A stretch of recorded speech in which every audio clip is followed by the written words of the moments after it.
इसके लिए area committee माननीय मुख्यमंत्री ने जब गठित की, मुझे चेयरमैन की जिम्मेदारी सौंपी गई है। महिपाल डांडा कैबिनेट मंत्री सदस्य हैं, श्याम सिंह राणा, विपुल गोयल और होम सेक्रेटरी सदस्य हैं। तो हमने पहले भी कई मीटिंग हो चुकी है, लेकिन हमने जस्ट अभी कोई 20-25 दिन पहले भी हमने मीटिंग की थी। हमने 30 जून से पहले की थी, क्योंकि हमारा जो 30 जून तक का इस कमेटी वैलिडिटी थी, लेकिन 1 जुलाई से जब सेंसस सर्वे शुरू हुआ तो इलेक्शन कमीशन ने जो एरिया कमेटी थी उनको 31 दिसंबर तक का समय आगे एक्सटेंड किया है। तो इसलिए बहुत जल्दी ये मैं कोशिश करूँगा, आज ही नहीं तो सोमवार को आकर के मैं बहुत जल्दी हम मीटिंग करने जा रहे हैं। हमारे पास प्रदेश से अलग अलग डिस्ट्रिक्ट से अलग अलग सब डिवीज़न के लिए, तहसील के लिए, सब तहसील के लिए, गांव, एक गांव को दूसरी तरफ जाने के लिए रिक्वेस्ट वगैरह आती है। लगभग 72 के करीब हमारे पास इस तरह से एप्लीकेशन आई है। एक एक कर कर हमने सब पे फैसला किया है। अब एक्सरसाइज कर रहे हैं। जो क्राइटेरिया पूरा करेंगे तो रिपोर्ट कमेटी माननीय मुख्यमंत्री के पास, सरकार के पास भेजेगी। कुछ गांव हमने पीछे शायद आपने भी लिए थे बाइट पे, कुछ गांव का हमने तब्दील करके सरकार को रिकमेंडेशन भेजी है। तो जो नॉर्म पूरा करेंगे तो उनको निश्चित तौर से लोगों की जो मांग है उस पर सरकार पूरा खरा उतरेगी। फॉर्मेट बनाया था कि जो डीसी हैं उनकी भी रिकमेंडेशन। हाँ जी, और ये तमाम चीजें की फॉर्मेट। हाँ नहीं, इसके लिए हमने जिस प्रकार से कोई गांव है दूसरी तरफ जाना चाहता है, सरपंच के प्रस्ताव की मांग की थी।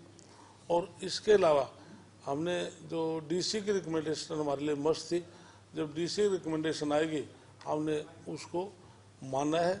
जब तक डीसी रिकमेंडेशन नहीं आएगी हम उस विषय को आगे नहीं बढ़ाएंगे। सरकार में भी विषय था, अभी भी बैठकें हो रही हैं, तकनीकी चीजें अटक कहाँ रही हैं सर? नहीं, इसके लिए जिस प्रकार से हमारा क्राइटेरिया, जैसे जिला बनाने का क्राइटेरिया है, सब डिवीजन बनाने का क्राइटेरिया है, तहसील और सब तहसील बनाने का क्राइटेरिया है, तो उसमें मैंने पहले आपको संख्या भी बताई थी, इतने ब्लॉक होने चाहिए, इतने सब डिवीज़न बनने के लिए इतने हमारे सब तहसील होनी चाहिए।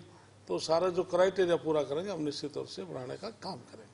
अभी कहाँ तक काम पहुँच गया सर? इसके लिए हमने काफ़ी एक्सरसाइज की है, तो इसलिए जब फाइनल रिपोर्ट हम देंगे तो उसमें माननीय मुख्यमंत्री के पास हम भेज देंगे। दिसंबर, हाँ दिसंबर, 31 दिसंबर तक हमारे पास समय है।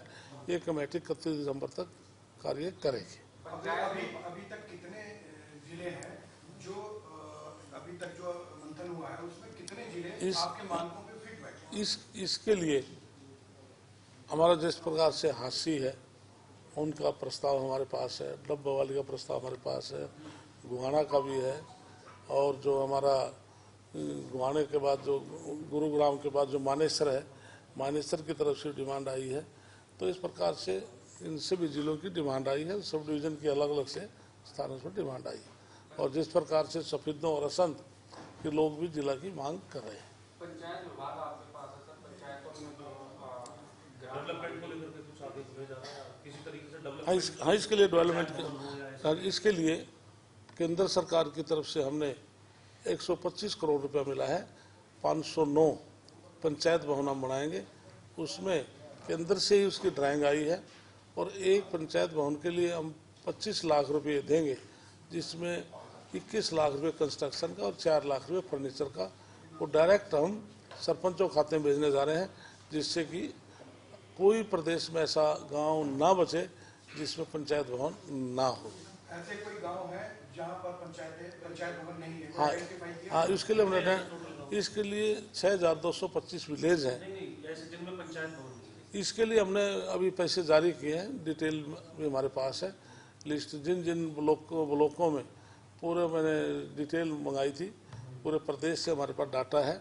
जहाँ जहाँ पर पंचायत भवन नहीं है हमने टर्न बाय टर्न करके, क्योंकि एकदम से अब तो 509 आए हैं तो संख्या तो ज़्यादा है, तो जैसे ये कंप्लीट हो जाएगा तो यूसी दे के 1000 और केंद्र सरकार ने कहा कि हम पंचायत भवन के लिए पैसा देंगे। तो कोई टाइम पीरियड भी है सर ये जो इसके लिए लगभग हमारा टारगेट है कि 3 महीने के अंदर, क्योंकि पैसा जाने के बाद सरपंच बड़ी फास्टली काम कराते हैं, क्योंकि कोई दिक्कत भी नहीं है, तो हम बहुत जल्दी इनको पूरा कराएंगे। तो जिन गांवों में पुराने पंचायत भवन बने हुए हैं उनको भी रेनोवेशन के लिए या रेनोवेट करने के लिए हाँ, उनके लिए जो बिल्कुल कंडम डिक्लेयर हो गए, हम बीएनआर से उनसे रिपोर्ट लेकर उनको नए सिरे से बनाएंगे। क्योंकि अभी हमने जिस तरह से ई लाइब्रेरी के लिए हमने पूरे प्रदेश में लगभग 2000 गाँव के अंदर ई लाइब्रेरी खोलने का हमारे कार्यक्रम है।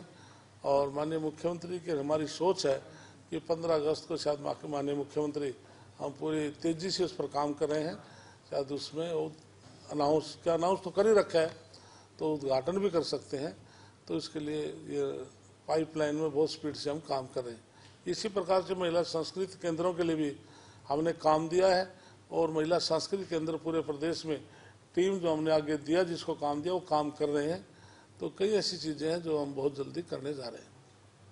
कानून व्यवस्था एक बड़ा मुद्दा है सर, विपक्ष लगातार इसको उठा रहा है, कैसे देख रहे हैं? और हम देख भी रहे हैं आए दिन क्राइम की घटना जो है वो देखने के लिए रहती है, इस पर क्या करेंगे आप? इसलिए माननीय मुख्यमंत्री का आज भी बड़ा बयान आया, बहुत सख्त बयान आया है कि हम कानून व्यवस्था को मेंटेन रखेंगे। जो दोषी हैं हम उनके खिलाफ सख्त से सख्त एक्शन लेंगे, और पुलिस मजबूती से जो इस प्रकार के जो दोषीगण हैं उनका जल्दी से जल्दी उनके खिलाफ कार्रवाई करेंगे।